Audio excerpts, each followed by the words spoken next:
Saya akan coba menjelaskan bagaimana listrik bisa sampai ke rumah kita. Seperti yang kita ketahui bahwa keseharian kita tidak akan pernah terlepas dari yang namanya listrik.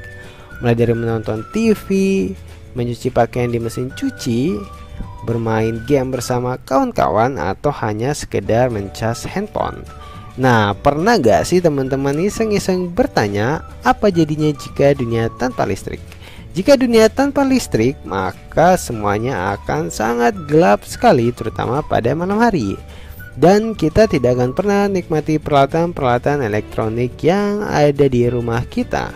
Karena energi listrik begitu penting bagi kehidupan, maka tidak ada salahnya jika kita mencari tahu dari mana asalnya listrik yang kita nikmati ini. Dan semuanya berawal dari pembangkit listrik yang mengubah energi lain menjadi energi listrik. Contohnya ada PLTA atau pembangkit listrik tenaga air yang mengubah energi air menjadi listrik. Kemudian ada PLTD atau pembangkit listrik tenaga diesel yang memanfaatkan mesin diesel menjadi listrik. Lalu ada PLTU, pembangkit listrik tenaga uap yang mengubah energi uap menjadi listrik. Nah, dari pembangkit listrik ini dihasilkan tegangan 6-24 kV yang nantinya akan disalurkan ke gardu tegangan ekstra tinggi atau gardu TET.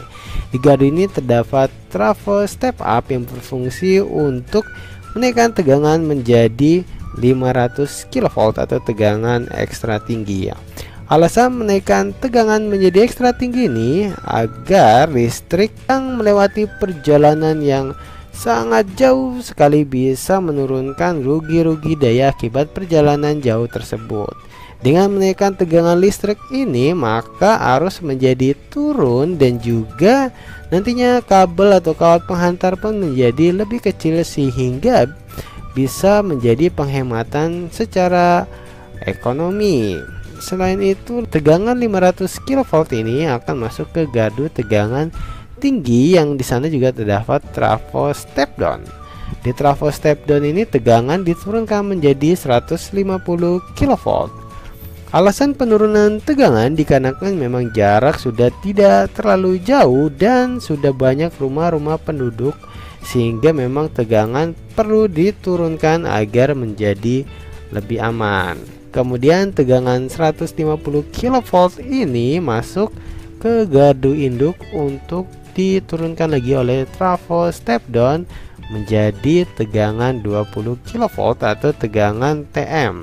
Nah, tegangan 20 kV ini nantinya akan disalurkan ke pelanggan TM atau pelanggan tegangan menengah seperti pabrik-pabrik industri.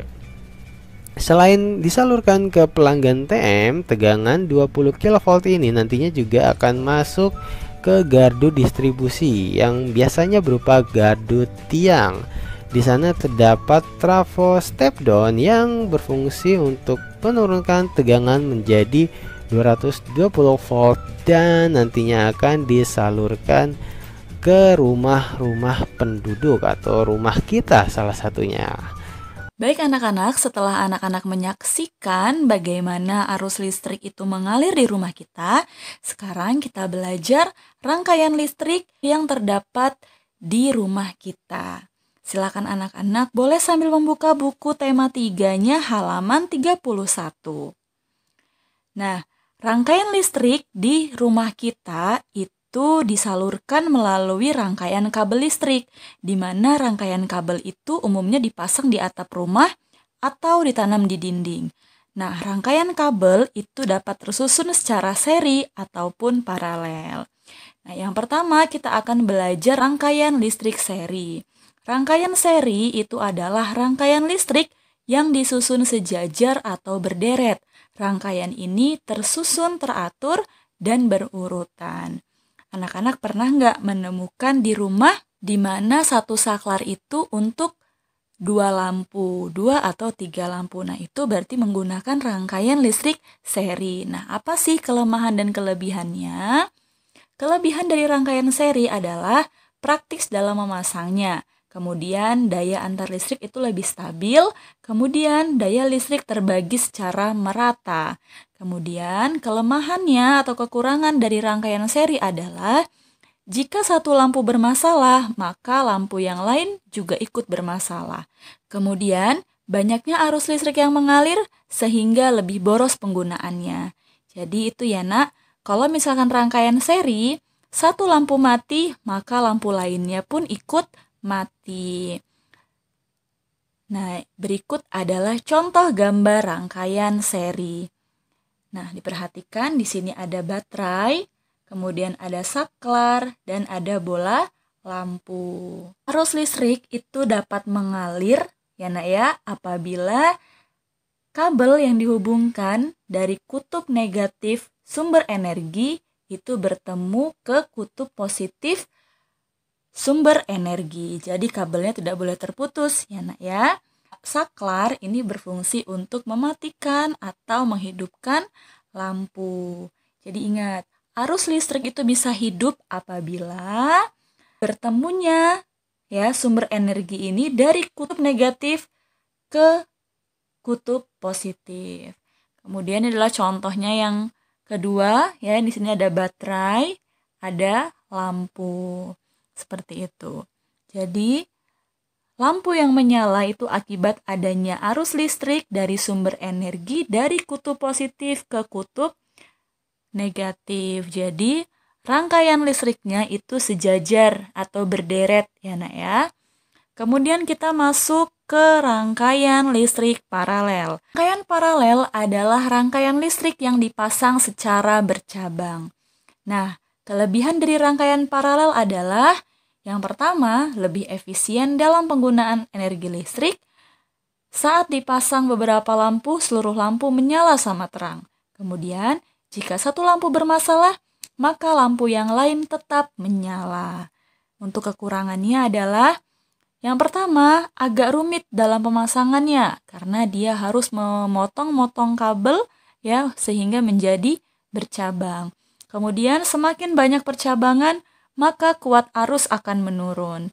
Kemudian boros biaya karena membutuhkan komponen yang banyak. Jadi itu adalah kelebihan dan kekurangan rangkaian listrik paralel.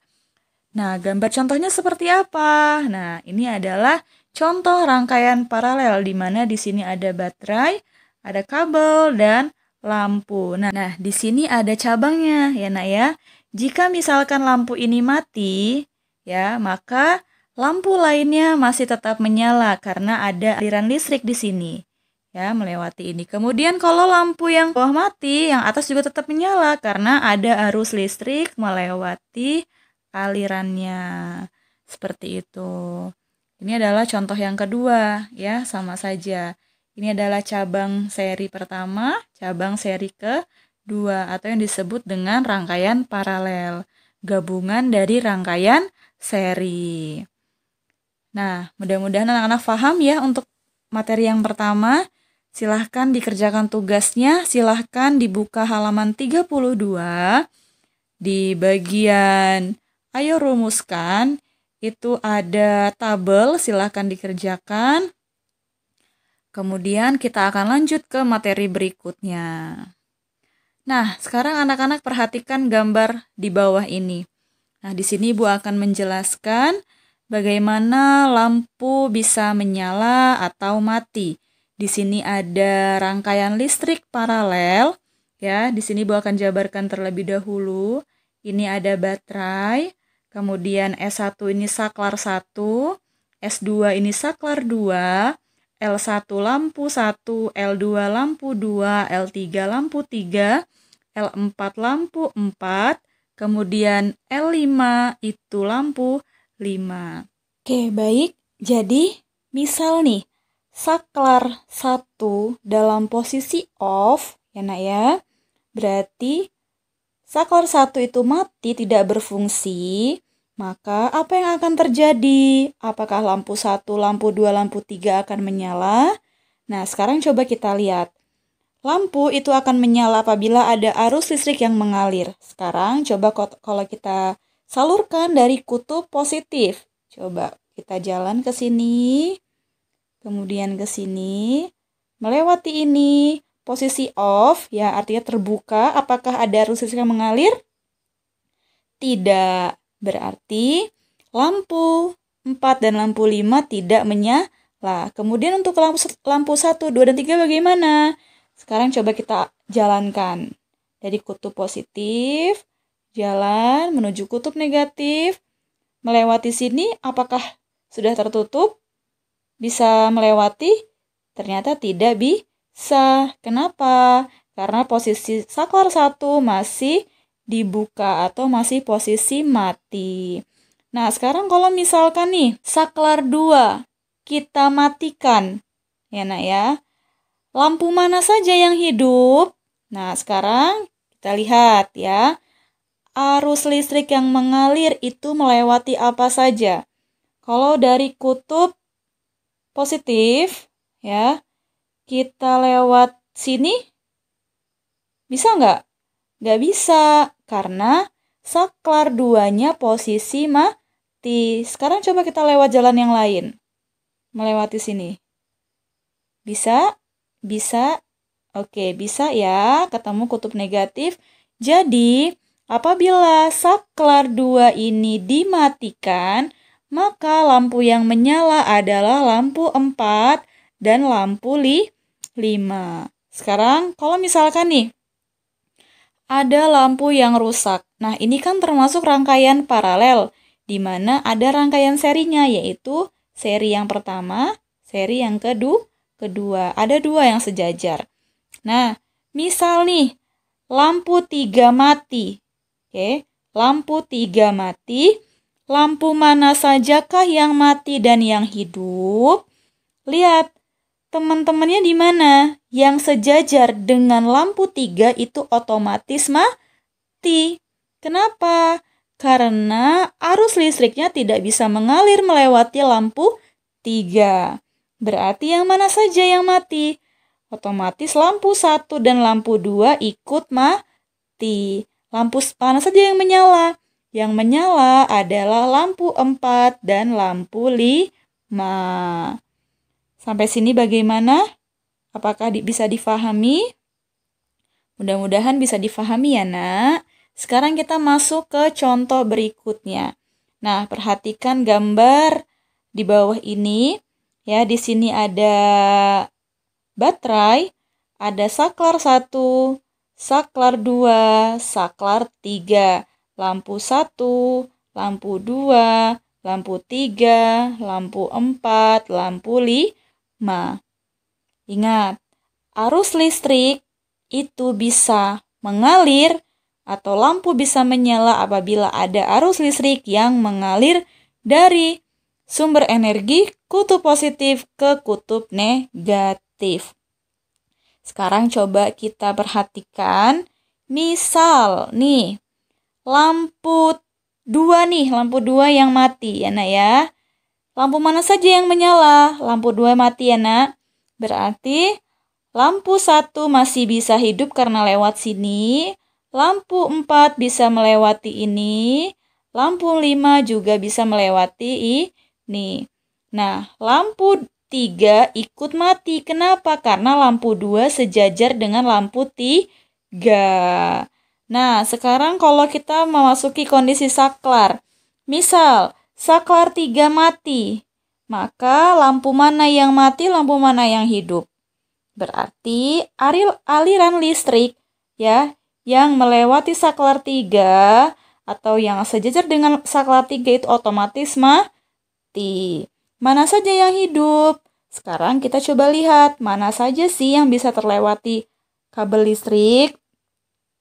Yang pertama lampu 1. Coba kita perhatikan lampu 1 dari kutub positif jalan. Karena sini mati, maka kita lewat atas, sini hidup, sini hidup, sini hidup, selesai. Jadi lampu 1 menyala. Kemudian lampu 2. Lewat sini bisa juga menyala. Kemudian lampu 3 juga menyala. Lampu 4 dan lampu 5 mati. Kenapa? Karena sampai sini sudah dijegat oleh saklar 3. Jadi lampu 4 dan 5 mati. Lampu 1, 2, dan 3 menyala. Sampai sini bagaimana anak-anak? Sudah paham? Kalau sudah paham, silahkan dikerjakan soalnya. Silahkan dibuka bukunya. Ya, Nak ya. Halaman 63. Di situ ada 2 soal, masing-masing soal ada 3 poinnya, A, B, dan C. Silakan dikerjakan di buku tema 3-nya, kemudian dikumpul